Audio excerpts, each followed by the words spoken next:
হারামজাদা, যা আমার জন্য একটা উট নিয়ে আয়। উটের পিঠে চড়ে আমি মিশরের পিরামিড ঘুরে দেখব। দাদি আমাকে হারামজাদা বলে অপমান করলো। আকাশ পাতাল যেখান থেকেই পারি উট আমাকে নিয়ে যেতেই হবে। এই জিরাফ, বাঁচতে চাইলে বল এখনই, উট কোথায় লুকিয়ে আছে? মাথা মোটা জঙ্গলে কোনোদিন উট থাকে? যা মরুভূমিতে যায় দেখ।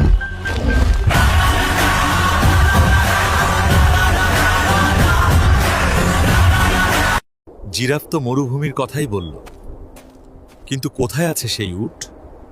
এই উট তোর পিঠে চড়ে দাদি পিরামিড দেখবে। আপোষেই যাবি নাকি কেলানি দিতে হবে? চলুন জাহাপনা, আমি আপোষেই যেতে রাজি।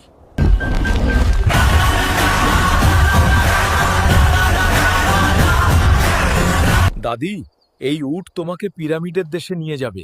কি রে উট, সত্যি নিয়ে যাবি তো, নাকি আবার মরুভূমিতে ফেলে দিয়ে আসবি? আরে এ উট তো সত্যি সত্যি পিরামিডের দেশে নিয়ে এলো রে। আরে দাদি তো উটকেই পিরামিড বানিয়ে দিল রে।